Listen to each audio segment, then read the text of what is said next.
Welcome to Honest Storytellers Night. My name is Josh, joined as always by my co-host Nathan.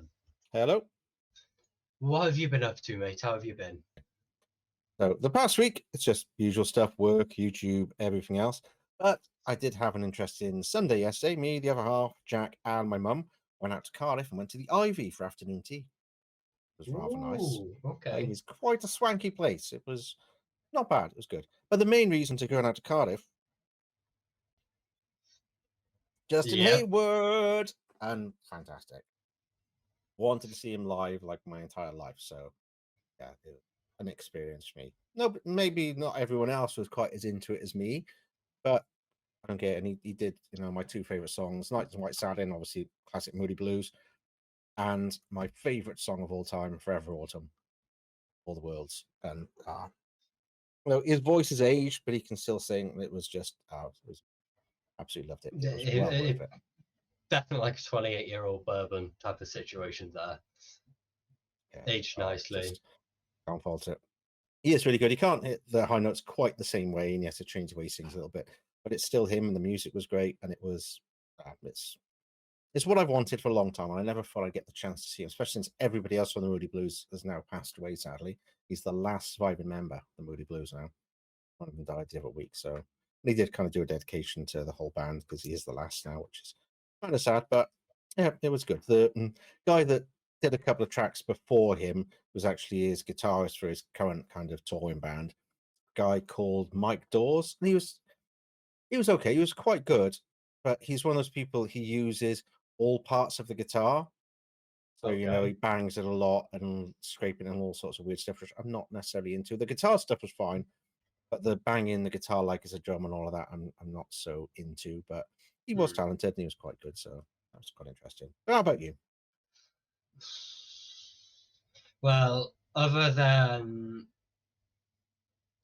low and high emotions of sport, I haven't really been doing much past week. Been focusing on my studies. I've been doing a YouTube on the side. I've been looking at sorting out some streaming. I've done a bit with the internet situation. Yeah. My internet speed and download speed and upload, etc., is better than it was when we were testing it out the other week. Cool. But that's because someone else in the neighboring building the neighboring flats, they've had a similar situation where they've bought an extender for an enhancer per se. So it's enhanced both of ours because they're both TP Link. So they're both like flirting with each other and making it working together. So sometimes during the week I might stream like a Resident Evil, just a quick hour, just to see how it goes. Well, the Forest worked quite well the other day. The Forest worked really well, but I'm expecting it to move a bit more smoothly because I want to eventually try GTA, just stream shenanigans in GTA and try it and see if it works. Other than that, I've went back to Bristol yesterday. I went to go and spend some time with my dad, my little brother, and my girlfriend. Other than that, that's it. Normal stuff. Before we start, I had an odd email from YouTube earlier regarding the podcast. Okay. They deleted it. The channel? The whole channel. Okay, what's that? Because they say it's in breach of the terms and conditions for spam and stuff like that. Okay. So I appealed it, and within about 1 minute, they put the channel back up. Basically, I pointed out that it's not a duplication. Each episode is twice on there, one audio, one video. Oh, okay. And it counted it as spam as two of exactly this because it's the same length, everything else. And they're like, oh yeah, our bad. You go, have it back. So it is back up again. So no, sweet. Like, should we not have the audio on there? Just have video on YouTube. But there's a separate podcast, so it's like, it won't let you put the video as a podcast, I don't think. So I'll have to have a look. Well, we could put all our links for the podcast on Spotify, iTunes, etc. in the description, but hashtag the crap out of it to be a podcast.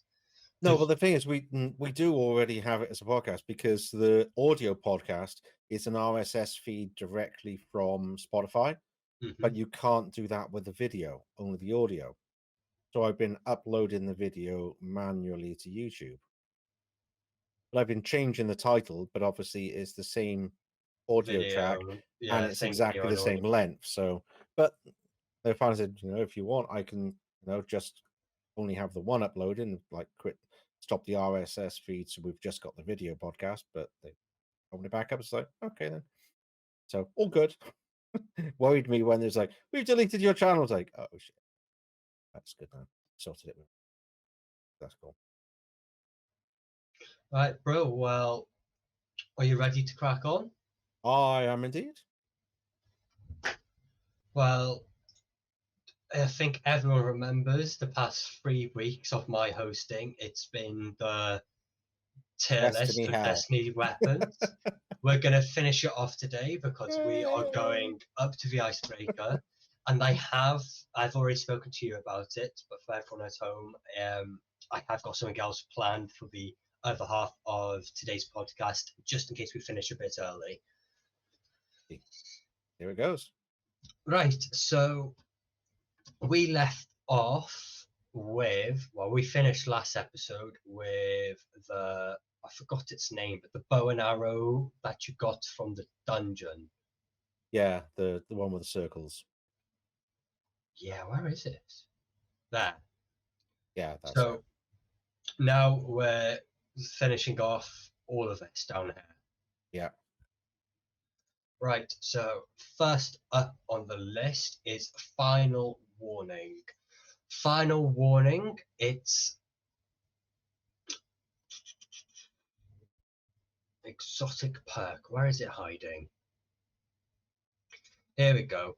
All at once, holding down the trigger, mark targets with range and loads multiple bullets, which fire in bursts with increased stability on trigger release. Hitting a marked target with a fully charged burst will unravel them all. So when we got the weapon, I did not stop using it. I remember it was my first weapon choice at the end of the Lightfall campaign. Yeah. I didn't stop using it. What about you? And it got better as they started to do more unravel stuff and threadlins and all that. You could really combine it with other stuff to make it quite good. So yeah, it was pretty good back then, wasn't it? I don't know the last time I used it, mind, when we were playing, but for the time it came out, yeah, it was pretty good, wasn't it? So my initial instinct was A, because I think it's. But the problem is where an A. In my opinion, it should go there behind Traveler's Chosen. Behind Traveler's Chosen, yeah, that's fine with me. That's fine.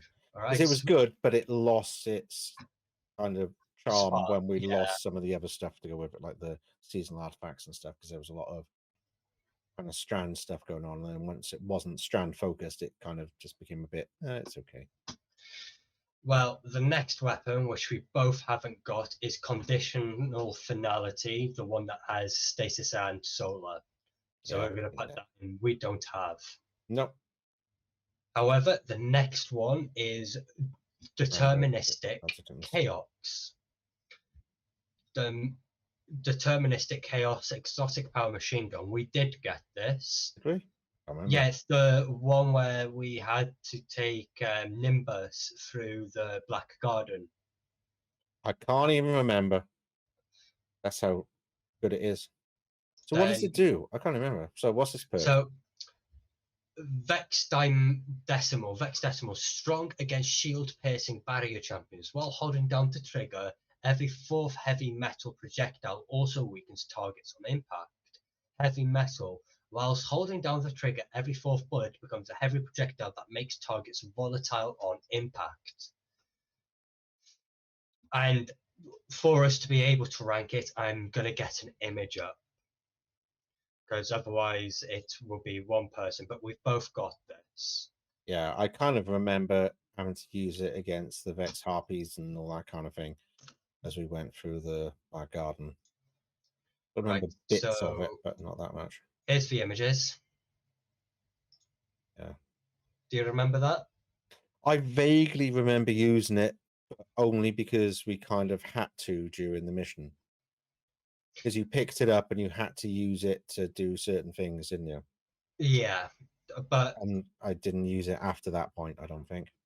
I did a lot. But at the point of realizing it actually isn't that good of an exotic weapon at that stage, they just threw it in.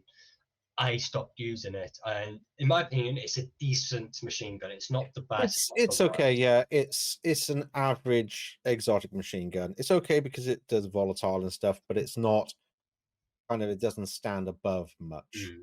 It's okay. Bottom C. Yeah, bottom C is fine. It was okay, but you had to use it. So it kind of, I think that sets a little bit against it because you kind of have to use it. And then because you have to use it, you kind of don't want to use it again. Yeah. Well, next up is Winterbite. Winterbite, a big frigid glaive, fires a large ball of energy that locks onto nearby targets and freezes them, strong against overload champions and tilting at windmills. Blocking damage with your shield increases movement speed whilst standing. I love Winterbite. I didn't bother with it. I haven't got it. You haven't got it? No. Yeah, you don't. You don't. Well, mate, I've never done what you need to do to get it, so I just don't have it. When I finished the quest line, it didn't leave my inventory. I love this glaive so much. And I personally, I know you won't put it S, but you haven't got it. I would put it bottom S. But up to you, I don't have any opinion on it because I don't think glaives are as good as they could be. Is my trouble with glaives. I want to put it in bottom S, but it's not an S tier. It's definitely an A tier, but I'll make an agreement with you. I'll put it at A if that goes up. That's fine. Doesn't bother me either way. Sweet. Sweet. Happy days. Next up, oh God, we haven't used this weapon in a while, is Verglass Curve. Hail Barrage. Final blows with this weapon grant stasis arrows. Your next hipfire shot will fire all of them in a single volley. Hailstorm. Direct hits with stasis arrows freeze combatants and slow opposing guardians. Stasis arrows that impact the environment create stasis crystals. I remember when we got this, we both used it because it was the beginning of the season pass that we had access to. We both used it a lot, but halfway through the season we just stopped using it. We stopped using it, and it's also one of those ones you had to do a quest for it, and you had to do the quest over and over and over for all the catalysts, wasn't it? And the quest benefits that came with, yeah. It's just there was just no point doing the quest over and over and over. It's okay, but it doesn't match any of the other really good bows. To be honest, we used it for a little bit because it was new, but then we put it away and never touched it again. So at the most, bottom B. It's a C. Bottom. Nah, I think C, mate. C is fine. No, C is fine. I was more looking where most of the other, That's because these three bows are just better to use. Oh, 100%. Yeah, that's why I was saying they've got to be below those anyway. Definitely.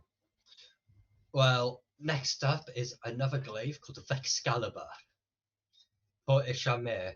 So M1R Disruption Matrix fires a spread equipped with a quick draining shield. Blocking damage with your shield gradually bestows void overshields to yourself and nearby allies, and perpetual loophole.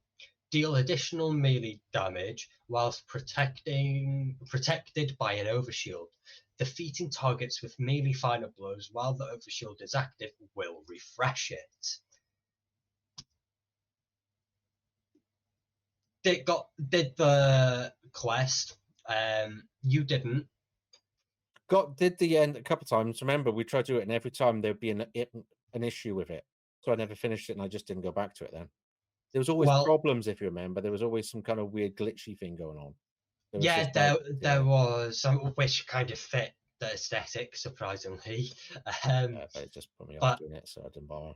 Myself, Wobby, and Kay, we went through with it, and it's just we agreed we got the weapon. We're not doing it again.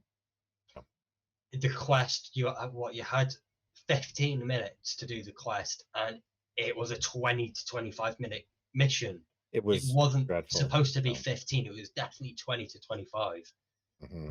So it was don't get me wrong, it was a decent weapon, but I know people don't use it anymore, which is why I'm going to say middle B. I like using it. But do you like it more than like the bows and stuff like that? Because the bows, have a certain amount. My trouble with exotic glaives is glaives can be okay, but not exotic ones. So I like the Enigma, the initial glaive we had, and I used that like huge amounts during Witch Queen, like ridiculous amounts. I used that, but I wouldn't use an exotic glaive as much. It's one of those things. It's ammo economy is my biggest issue with glaives, and then exotic, you're just stripping away power because you have to worry about your ammo. You see, we've put Winterbite at top of A, and that's my opinion. I love this gun, this weapon. I absolutely adore it and use it every waking moment I've got. And we've got the Hunter classed glaive in D. And we haven't got it. No, we have. I've got it. Yeah, and it's just not great. It's just rubbish now. Vexcalibur, it's top C. I won't put it any higher. Really? Well, up to you. Said I haven't used it, so I would put it there. Okay, that's better. That's it. Oh, another one that you bought but you didn't actually earn. Am I correct in thinking this? Yep, I got it when they were given the freebies for certain stuff, and it was just like I wish I didn't. Wicked Implements. So, creeping attrition, rapidly load and precision hits causes targets to become slowed, strong against overload champions, and Tithing Harvest. While creeping attrition is active, destroying stasis crystals or landing precision final blows creates a stasis shard. The stasis shard returns to you, and collecting stasis shards refills the magazine. You haven't used it much. Because I used it a few times and it was pants, so I put it away and never used it again. I loved this when I got it, but same situation with you. I felt the decline. I saw the decline in use with other Guardians. From first impact, it was middle A, but now it's bottom B area. It's below most other scout rifles. Yeah, and most of the scout rifles are in A and top B. Yeah, exactly. It's got to be well below them because it was just. It sounds better than it actually is. It just wasn't that useful. Agree on bottom B for it? Yeah, that's fine. Implement? Yeah, bottom B. It could have been so much better. That's the frustrating thing, but it just wasn't. So next up, sorry for cutting across there, mate. The Navigator, I haven't got it, and I know you haven't because it's a dungeon weapon. Centrifuge, however, we both do have. Yes, we do. Overcharge capacitor. Sprinting, sliding, and firing this weapon builds a temporary electric charge, increasing range and reload speed. Final blows with high charge cause explosions, and maximum charge explosions blind targets, and regenerative motion. Sprinting gradually reloads this weapon. I like the way this weapon shoots. I just don't like its perk. You have to sprint to make it more powerful. Yeah, to make it more powerful. It seems like it'd be really good, but it's a ball ache to use. It's too many things you have to do to get the most out of it. Whereas Risk Runner, for instance, you just have to stand in some bloody pools of crap, and it becomes great. But that one you have to run around like an idiot, and it's not fun. Don't get me wrong, it's better than Tommy's Matchbook because it's a very similar gun. Yeah. And it's B. It's somewhere in B, but I don't know where it would go. I think it might split the two, but no, they're both very similar. I actually don't know. It is a B weapon in my opinion, though. Above Two-Tail Fox. That's where I put it. Right, because it's slightly better. Two-Tail Fox is good, but that it has more use cases, I guess. Right. Next up, the Necrochasm. We both don't have that. As much as I really want this weapon, we don't have it. No. Then we have the grenade launcher that you got at the season pass, Tessellation, sorry. An energy fusion rifle, not grenade launcher. Property undecidable. This weapon instrument topology adapts to its damage type to match your equipped grenade. Final blows grant grenade energy. Property irreducible. Alternate weapon action. Consume your grenade to load a large projectile shape lunge that generates an elemental explosion on impact. So it consumes your grenade energy of whatever subclass you've got. And it just makes it a bigger explosion. Boring. Yep, sounds interesting. Boring. It sounds better than it's meant to be. I've seen some good use cases for it where you can make the most of it. But again, it's like, well, why? Just throw a grenade and have a gun that can shoot. It's a bit pointless, really. I really liked it when it came out for the... because it was for the final shape and we got the weapon an entire year early. I really, really liked it. It's just a shame it wasn't executed well. Yeah. D. Top of D, comfortably, yeah, top in my of D opinion. is fine. Yeah, that's fine. Next up is Exderis.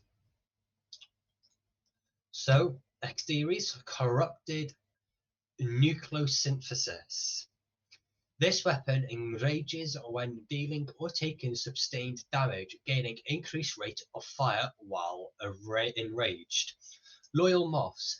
Final blows with rapid direct hits with this weapon create a loyal moth. The moth will seek out nearby targets and detonate, damaging and blinding them. Exotic perks and exotic armor pieces enhance loyal moths, which I believe you did a fair bit with when it came to loyal moths. Yeah, well, there's Moth Keeper gloves, and it became really, really good. It was good fun because you're just throwing moths everywhere, and you're destroying bad guys and healing your allies. So it was, yeah, I enjoyed it. It was good fun, and it was different.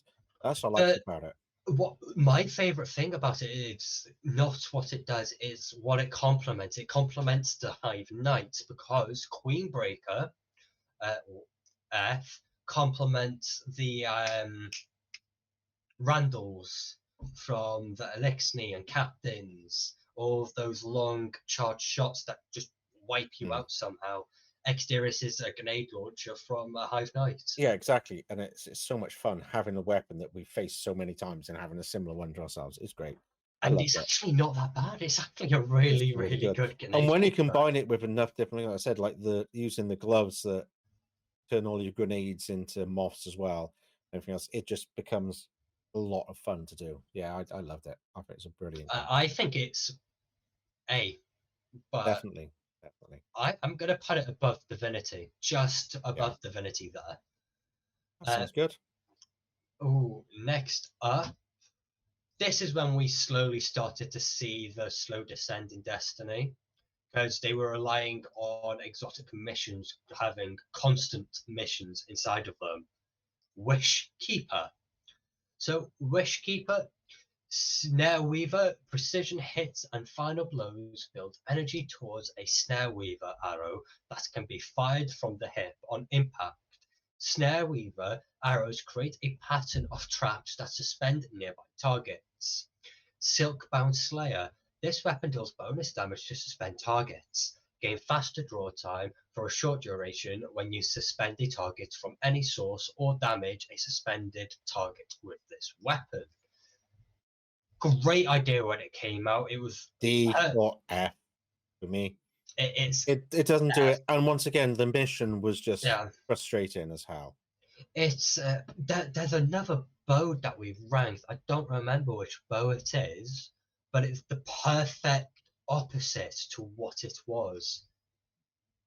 Wishender. It was opposite to Wishender because they were both Ahamkara. Wishender is by far the better bow. Every other bow is by far the better bow. Yeah. Let's be honest. It was just, it's just.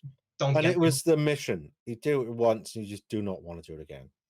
No, in my opinion, the worst part about it is the beginning, because we heavily relied on Wishender, the barrier champion, and the overloaded bow. It's like, it was two so birds, stupid. one stone, two birds, one stone right here. Yeah, it was an awful mission to do. Did not like it. Did not like it.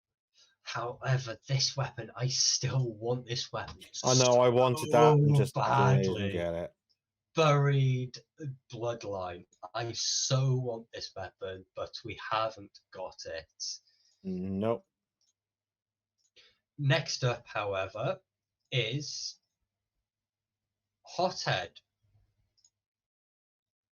Let me just get it up on my GG.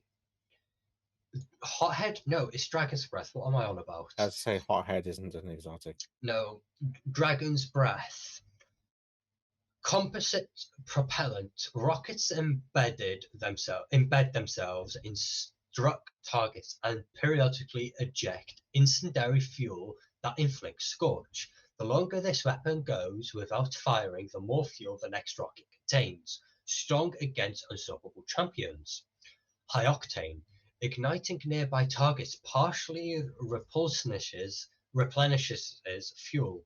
This weapon refills itself from reserves upon gaining maximum fuel. Absolutely love this rocket launcher to bits. They made it better in Destiny 2.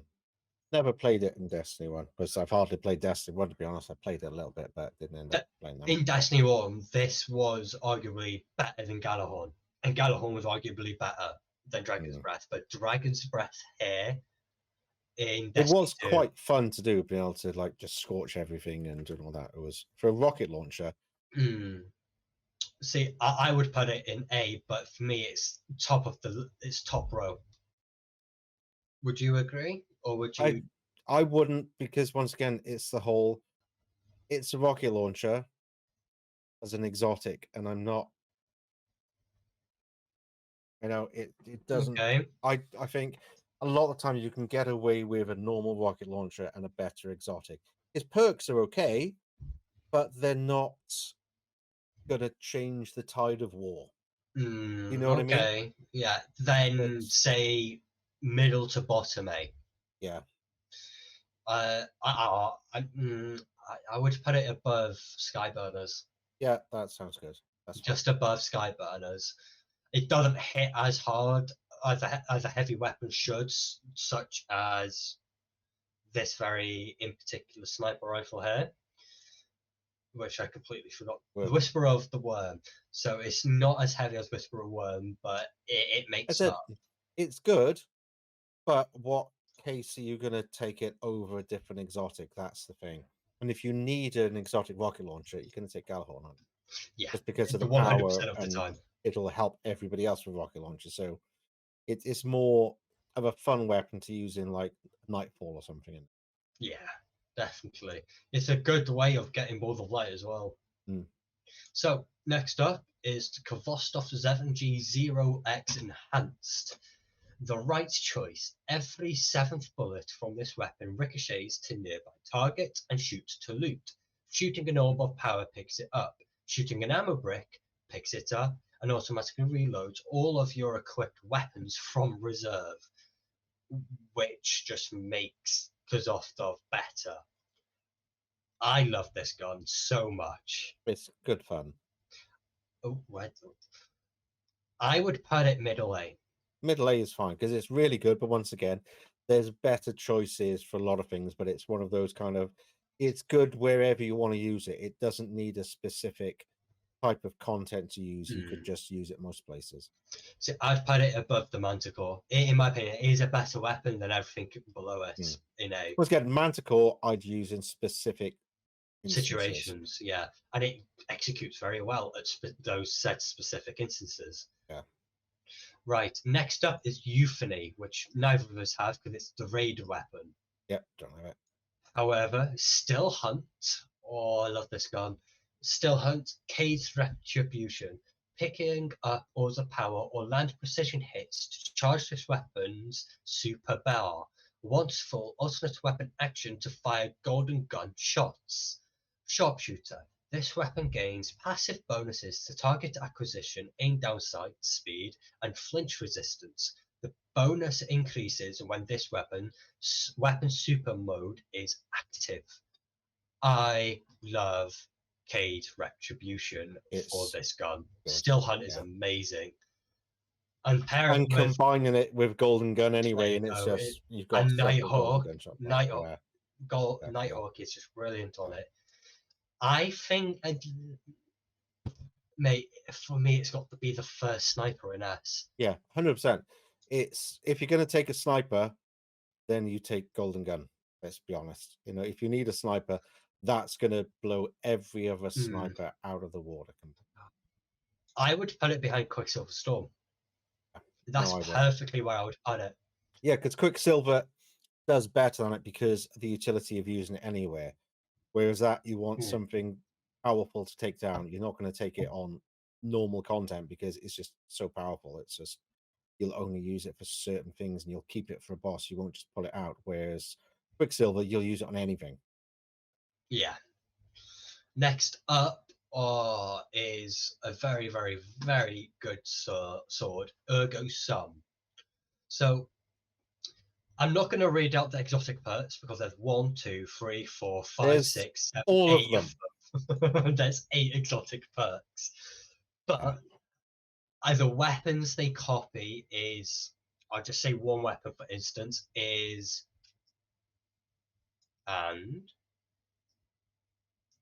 yes. It basically just has random perks from other exotics. But the certain frames make it better, certain frames you have different frames and they've got different elements, so you never know exactly what you're going to get, which is good fun. And there's some really good variances of it. Let me just go here to like GG to explain on what I've been looking at. So here we've got Wolfpack rounds, we've got Unplanned Reprieve, we've got the Perfect Fifth, Stormbringer, Sacred Flame, Insectoid Robot Grenades, Gathering Light, ridiculous, isn't it? And Arced Conductor with the basic blade of Tempered Edge, Jagged Edge, Honed Edge, Enduring Blade, and Hungry Edge. And then over here we've got different guards, which are basic. They're all basic. Yeah. But here is Transcendent Duelist, which is its basic trait. And then obviously Ergo Sum Catalyst, it just dealing damage with Transcendent Grenades grants Ergo Sum ammo. And more special ammo means better weapon. Mm-hmm. It's brilliant. So I bottom S. Yeah. It's just there's so many. It's so good. No matter what you want to do. The only thing that lets it down is that it fills your bloody storage. Because you want all the variants. You do. Let's be honest. You want every weapon perk combined with every blade type, like and every frame and every element, and it's just like, oh my god, I got like 20 of these damn things sitting in my bloody storage. That's the thing that lets it down, but it's good fun. It's for a sword, it's amazing. If I get Wolfpack rounds on a sword, like what the hell is that about? So next up is the Microcosm. I've got this weapon. I know you haven't. It's exotic power weapon, and it's a trace rifle. The exotic perks are Paracausal Beam. Fires a beam of kinetic light, dealing a massive bonus damage to shields. Paracausal Imbuement. Final blows with this weapon grant super energy. This weapon gains bonus damage once your super expires. The perks on this gun make it better. Trust me, mate. It's not S. I'm telling you now, it's not S because it is a big weapon. It takes a lot of screen space. I put it behind Risk Runner. Okay.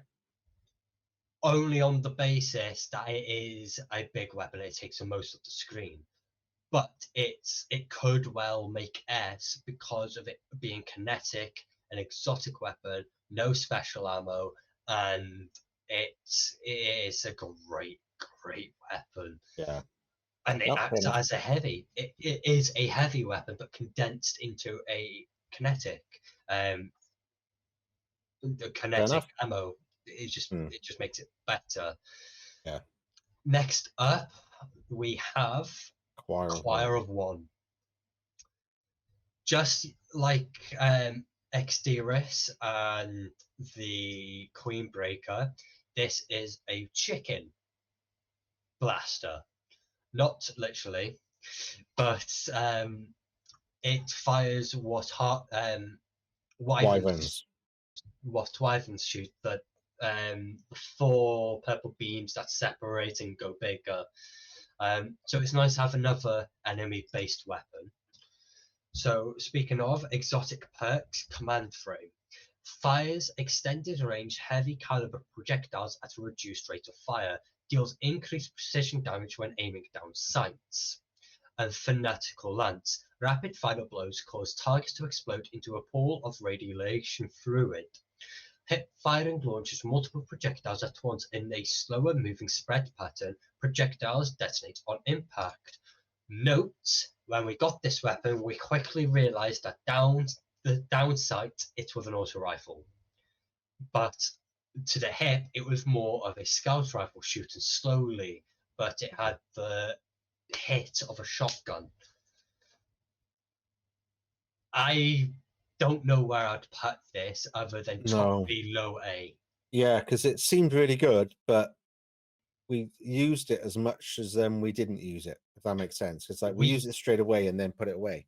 We used it as much as we did the quest over and over, but we only used it when we used the quest. Yeah. Or did the quest.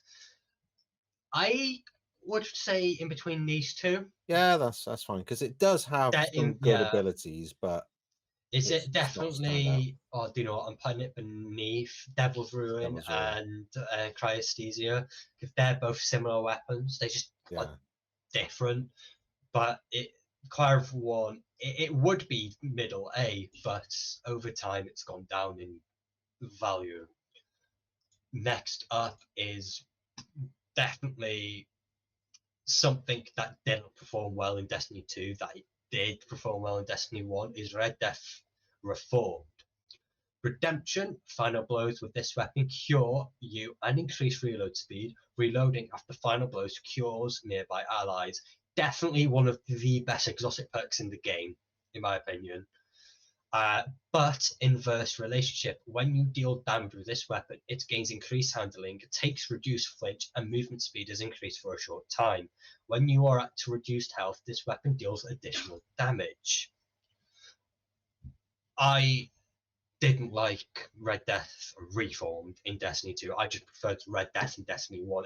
I never tried the original. I quite liked it. I thought it was quite good because it's one of those things that can help keep you alive longer. See, it worked quite well. Red Death in Destiny 1, it felt like a proper pulse rifle, but in Destiny 2, it feels like a Freebird scout rifle. It just does not feel like a pulse rifle to me, and it doesn't act like it. No, but I did find it quite good. I said the whole being able to keep you alive quite well in difficult situations to just kill stuff you've got some health back worked quite well, I thought. So where would you put this? Because I know you like this more than I do. Bottom of A, top B, somewhere around there, because it's quite good, but you have to remember about it to pull it out, and you're only going to use it if you think you might die. Shall we put it behind Choir of One? Yeah, no, that's fine. Because it is really good for what it is, but you have to remember about it and realize you're going into a situation that you can probably die quite a few times and it might save you. That's the only time you'd really use it. Yeah, agreed. Next up is a Lithonum, however the hell it's pronounced. Exotic kinetic stasis grenade launcher. Exotic perks are Harvest Spike. This weapon fires a Harvester Spike projectile. Dealing final blows with this weapon creates a single vestige at the target's location. Implementing more powerful combatants, impaling more powerful combatants with the projectile creates a steady stream of vestiges from the target. Vestigial alchemy. This weapon gains energy when you pick up vestiges and allows you to create ammo at the projectile impact point for you and your allies. Special ammo mode unlocks at 50% energy, whilst heavy ammo mode unlocks at 100% energy. To transform vestiges into special ammo, alternate weapon action to activate special ammo mode. Alternate weapon action a second time to activate heavy ammo. Great weapon, too much to do. It's like I'm listening to that and I'm just going, that's just it's a nice grenade launcher. It's just got too much to do for it. It's too much hassle. You're not going to use it ever because you have to try and remember all of that shit. It's better than Verglass. I will say it's better than Verglass. So I'm saying bottom B. No, that's fine. It should have been so much more than it is, but they've just made it overly complicated and you just never will use it. However, mate, we have reached the end. Finally. Icebreaker. But we don't have the damn thing. But I will, because it's still last part of it, I will say it. Exotic perks for Icebreaker, no. Payback. Final blows or assists with any other weapon or ability have a chance to create ammo for Icebreaker. Defeating powerful combatants will create multiple rounds. Icebreaker. Defeating a target with this weapon causes them to explode. Precision final blows or shattering a frozen target instead triggers an ignition. I really want this. I will one day play Destiny 2 again or Destiny 3 and focus on Icebreaker. There will be a Destiny 3 and Destiny 2 ain't going to last much longer by the looks of it. But there we have it, mate. These are the weapons that we don't have between the two of us. These are the weapons we haven't been able to use since we stopped playing. Do we agree with that? We're going to finalize the rest of the entire rankings out. To be honest, I'm looking through it. There's not much I want to change. I think we've done pretty well. Again, it's our own opinion. If you want to move Hawkmoon into F, I wouldn't say no to that. But, other than that. It's a decent gun. I agreed with bottom C because I was going to say top B. But you wanted F, we met in the middle with Hawkmoon. Other than that, it's all... Everything in D looks fine. Everything in C looks fine. Everything in B. Ooh. What have you seen? Sunshot. Mm-hmm. I might want to put it there. Yeah. It is better than Jotun, Izanagi Bergen, and Huckleberry. It just is. A. I'm happy with A. Yeah, that's fine. So before we end, the way I had S sorted out by episode 1 was we're going to talk about 100% inventory, or you would usually just keep in your inventory and you won't usually have equipped. But before we do that, Nate, we're going to go through every single weapon to see what weapon types we've got and what weapon types we're missing out. So we have sidearm, auto rifle, hand cannon, shotgun, sniper, sword, machine gun, fusion rifle, pulse rifle, linear fusion rifle, and rocket launcher, and bows. And the glaives. They're the weapon types. Yeah. So we've got a few missing. Yeah, in total, we've got 1 grenade launcher and we've got 1.5 grenade launchers. So, that doesn't really count as a grenade launcher because it's auto, mini. But it's got a mini grenade launcher. So we'll just say 1 grenade launcher. We've got 2 hand cannons. We've got 1 fusion rifle, 1 linear fusion rifle. No, it is fusion rifle. So 2 fusion rifles. We've got 1 sidearm, We've got 1 rocket launcher, 1 bow and arrow, 2 pulse rifles. We've got 1 scout rifle. We've got 1 auto rifle, 1 sniper. We've got 2 linear fusion rifles and a sword. The only things that we're missing out is a submachine gun. Oh, do you know what? Yeah, I was gonna say we throw these 3 up, but we don't have to have every weapon type. No, because then, like shotgun, nah. Glaive, nah. So we don't have to have each type. The only things that we're missing out is glaive, submachine gun, and the closest next will be miles away.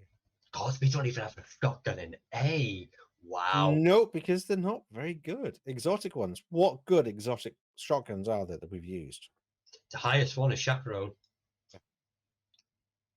It can't be, is it? Oh my god! It ain't gonna be the four horsemen. Nope, that's not gonna be very good.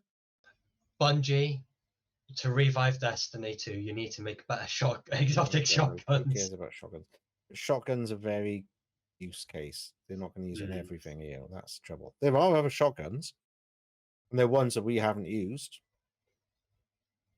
And the ones that we have used, they're crap. Yeah. I'm happy with the list. And the list looks good to me. We've got about 20 to 30 minutes left to spare. So, ladies and gentlemen, that's our personal opinion on our Destiny 2 weapon exotic rankings. If you don't like it, you're probably wrong. You're either wrong or you've got your own opinion and you keep forgetting you have your own opinion. Anyways, that's that part done. Destiny weapon rankings is now concluded. Finally, 6 weeks later. However, are you ready to start the next part of what I've got ready? If you want to. If you say long. It's Destiny exotic armor, I'm going to press stop recording now, I tell you. Nah, so this time we are going to do rounds of best movies. By the Apes. Agreed.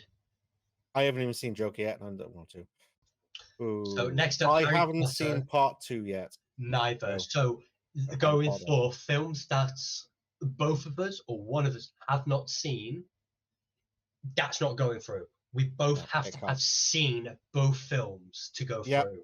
Or in this case, Harry Potter and the Philosopher's Stone. We've both seen it. We haven't seen that. Times now. So yeah, Harry Potter and the Philosopher's Stone automatically go through no matter what. 100%. Yeah. Next up, Silence of the Lambs or Cinderella? Silence of the Lambs. I love Cinderella as well, but Silence of the Lambs is a classic. Cinderella is not my favorite Disney. Inglourious Basterds or Mrs. Doubtfire? Ooh. I'd go Mrs. Doubtfire. It's too classic. Inglourious Basterds is good, but Mrs. Doubtfire is Robin Williams. You can't not have Robin Williams going through. I hate to say it, but the only reason why I like Inglourious Basterds is Hans Landa. Yeah. Christopher Waltz did perfect. He always is. He's always brilliant. He carries every movie he's in, and he's brilliant. Blue Velvet or Seven Samurai? I've only seen Seven Samurai. Seven Samurai. So that's going through. Kill Bill Vol 1 or Edward Scissorhands? Oh, I'm going Kill Bill. Yeah. Edward Scissorhands I always found was a bit weird. But it's still a good movie. It's good, but it's a bit... doesn't make a lot of sense. Grave of Fireflies or Once Upon a Time in the West? I haven't seen Grave of Fireflies, so Once Upon a Time in the West. Okay. Automatically go through because I've seen both. Yeah. Thelma and Louise or 12 Angry Men? I've only seen Thelma and Louise. Thelma and Louise, then. Thelma and Louise. Yeah. Snow White, the Seven Dwarfs or Akira? Clearly, I haven't seen that. No, Snow White, then. Have you seen Akira? A while ago, but it'll be Snow White because you've not seen, so... They are picking up some old ones, aren't they? Ooh. Cars. Joy annoys me. Oh, I'm thinking of Egyptian gods. No, this is Troy, Troy. Yeah, Cars. Yeah. Oh, come on. Yeah. Oh, come on.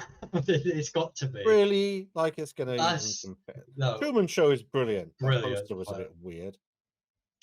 Original Wizard of Oz or Matrix? Matrix, but only the first one. Any of the others, Wizard of Oz blows out the water. Yeah, okay, agreed. So Matrix. Oh, oh, oh. It's going to be Two Towers. Two isn't Towers. It's yeah. got to be. But Saving Private Ryan's good, but Saving Private Ryan, you could have gone far if you weren't paired with. We'd be in trouble if there's Lord of the Rings versus Star Wars or something. Then we'd have some problems. We'll have a big problem. 2001: A Space Odyssey or Finding Nemo? I love 2001, but Finding Nemo. Finding Nemo is probably the best Disney film in my opinion. Disney Pixar, one of the two. Lawrence of Arabia, Leon's better. Lawrence of Arabia was good, but it's a bit dated. Psycho or Spirited Away? I'm going Spirited Away. Spirited Away. It's got Psycho is good and classic, but Spirited Away is just. Oh well, we know what that one is. Doesn't even have to think. Wolf of Wall Street. Wolf of Wall Street. 200% better. Avatar. Groundbreaking. Groundbreaking, but Wolf of Wall Street. I don't like Avatar. Oh, come on. West Side Story or Braveheart? It's Braveheart. The Godfather Part 2 or Whiplash? Part 2 is the worst one of the three. Yeah. And Whiplash. It's J.K. Simmons. He's good in everything. And I just got actually Jack watching Invincible because he hadn't seen it before. So we're just going through that, and it's just like, because he's heard a lot about it, and he thought it can't be that good, and he's loving it. I'd say I'm going to say Whiplash on the premise that there's potentially Godfather 1 or 3 here. And 2 is the worst one out of the 3. Django Unchained or Toy Story 3. Oh Django. My God. Toy Story 3 is okay, but it's not the best of them. I think 2 is the best. I loved 2. But Django Unchained is the better there. 7 or The Social Network. 7. Both great films. Both great films. 7's better. Sound of Music or Blade Runner? 2049. Sound of Music. If it was the first Blade Runner, it would be a different kettle of fish. Jared Leto, Kiss My Ass, Sound of Music. Oh. Star Wars. Star Wars will beat pretty much anything on this list. New Hope, come on. Akira. 100%. Love Akira. Shout out to my sister. Oh, come on. Spider-Man 2. It is the better one, easily. Because the Green Goblin was okay, but I'd still prefer an actual Green Goblin rather. But this is brilliant. I love this pair up. But Spider-Man. It's just a random pair up, is it? A random pair. Oh, come on. This is unfair. I love both of these movies. I'm actually looking to go and see the Stage Show of Mary Poppins this Christmas because there's no good movies. Because on my birthday every year, we traditionally go out, see a movie, and have a meal. But there's no good movies to watch. But Mary Poppins is in the theatre, so we may go and watch that. So I love Mary Poppins and all the songs. I also love Back to the Future. I think it's going to have to be Back to the Future for me. I'm with Mary Poppins. You're with Mary, fine, Mary Poppins then, because I love Mary Poppins. I love the second Back to the Future. I love the first one. The first one was so good. Midnight Express or Parasite? I haven't seen Parasite. Oh, Parasite, brilliant movie. But I'm going to put it through on the premise that I read parts about it in English. I haven't watched it. I haven't read the script in Korean. I've read the English script, the parts of it, and I really liked it. Shawshank Redemption. Shawshank, yeah. Good film. Endgame was okay. I wouldn't say it was groundbreaking and amazing. Shawshank is iconic. Brilliant. Pulp Fiction. The Dark Knight. Once Upon a Time in America is. I don't like it. I personally do not like it. Although it's okay. I don't think I'm kind of bored of all the gangster and stuff. It's not my kind of thing. I do think The Dark Knight will go far, but I don't think it will win. Oh, there's no way. There's no way in hell. We've had about 100 different movies. Next round of 32. The Return of the King. You know what? I was going to say Sorcerer's Stone. I'm Return of the King. Return of the King isn't my favorite of them. Return of the King is my favorite. Not because they don't have the whole Shire thing at all. But they missed out all of that, which just bugs the hell out of me. It bugs me out too, but it is too long of the film and a theoretical cut on its own.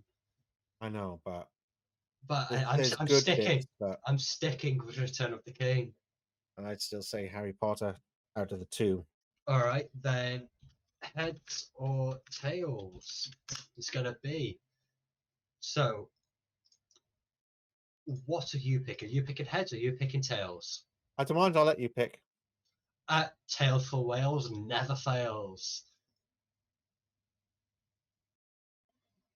Harry Potter's going through. That really leaves a bad taste in me. I knew it would. Cars or Mrs. Doubtfire? Mrs. Doubtfire. Mrs. Doubtfire. Agreed. Cars has got too many weird things about it when you actually think about it. Sound of Music. Over 7. Whiplash, because you haven't seen Parasite, so Whiplash will go through. That's a no-brainer, isn't it? Fellowship. Yeah, Fellowship. I love Pulp Fiction, but Fellowship I know is the better film. Yeah.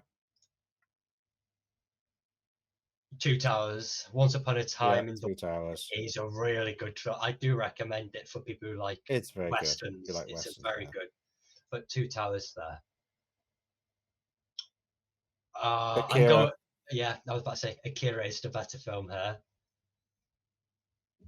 Oh, I'm. Seven Samurai is kind of iconic. Spider-Man 2 is good, but he's not my favorite. Yeah, he's not my favorite Spider-Man. Samurai. Snow White or Wolf of Wall Street?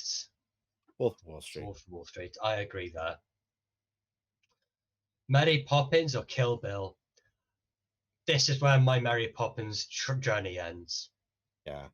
It's Kill Bill. Great film. Kill Bill's good. First and second film were great. Okay. Star Wars. A New Hope. No brainer. Spirited Away.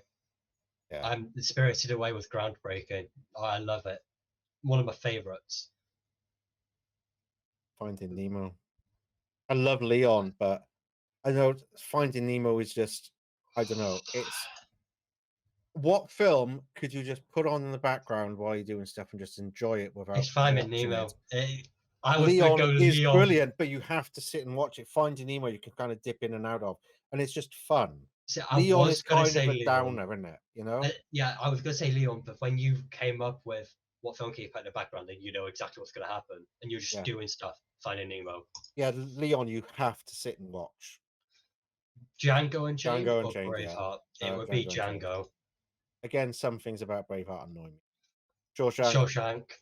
100%.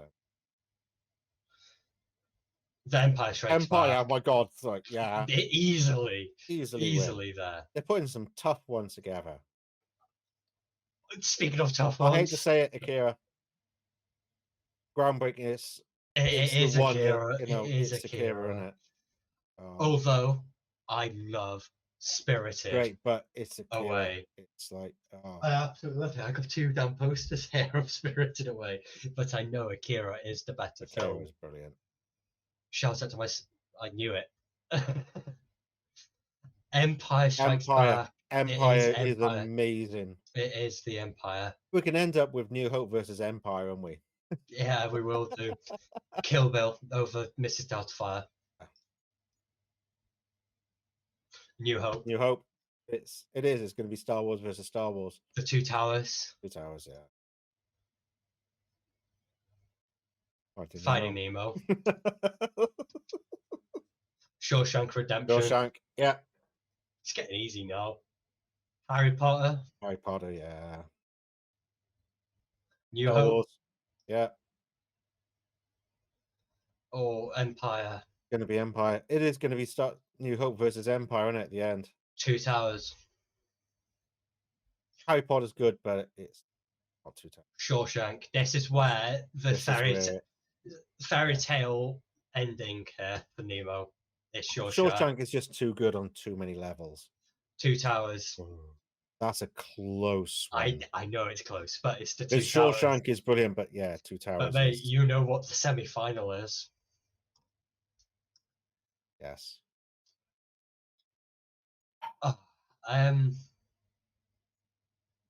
It's got to be what kicked it off, what started it all. But to be honest, I'd go Empire. It's a much more rounded story. New Hope was good, but everything wasn't quite in place and wasn't ready yet. Empire, they took what was good about Star Wars and improved upon it. I'm still sticking with A New Hope. I can't. One reason, lightsaber battle. You know what I mean? It was kind of two old men just hitting around with sticks. But it's better now. It was better when it came to The Empire Strikes Back. But yeah, now it was proper. Empire is just... I hate to do it, but it is. I really do. Right. Do you want to look at the top 10 out of curiosity? Yes. Let's have a look. Top 10? Oh, The Dark Knight got the majority. The Return of the King got second. Something that wasn't, because we only did round of 64 instead of 128. Jesus, 128. That would have been interesting. 100. We might do a 128 episode when I next host on something else, because I want to start doing this more often as well. This is quite a good one, yeah. It's quite a quick, fast one, isn't it? The Lord of the Rings, The Fellowship of the Ring got 4th. Cars on 5th. Avengers Endgame on 6th. The Godfather Part 1 got 7th. Fight Club 8th. Forrest Gump 9th. And Pirates of the Caribbean Curse of Black Pearl. I am upset that no Star Wars is in top 10. Yeah. Revenge of the Sith. Oh, come on. I knew you would be upset about that. Oh, for God's sake. The next Star Wars is Empire Strikes Back at 17th. Yeah, 17. Oh, that's just... But yeah, that's all we have time for. Interesting. That was quite interesting. I enjoyed that. And it brings us exactly to the hour mark, I believe. It does. Close. 1 hour and 3 minutes. But mind you, we've got something for you to cut out as well. So, as always. So, where can people find you, mate? So, if you want to find me, you can find me on YouTube, and It Wasn't My Fault, or Twitch under Nukami. You can find me on YouTube at the Welsh Assassin 998, and you can find me on Twitch at the Welsh Assassin 9982480. Anything else you want to say? Yep, join us on a live stream on Monday, the 27th of October at 9 a.m. GMT, where we'll be doing a 24-hour live stream for Cancer Research. We shall be playing GTA 5 online. We'll be doing all the heists, but we have a wheel of unfortunate events that will make it much harder for us and give us loads of modifiers and really stupid things to do. So you'll have to watch it. Here's the poster. That's myself. I've been publicizing it and whatnot on my channel, and I'm gonna, as of now, the new week started, I'm gonna be posting it on all my social media as well. Yeah, me as well. Right, well, in that case, welcome to Honest Storytellers Night, and see you next week. Bye bye. See you soon. Bye bye.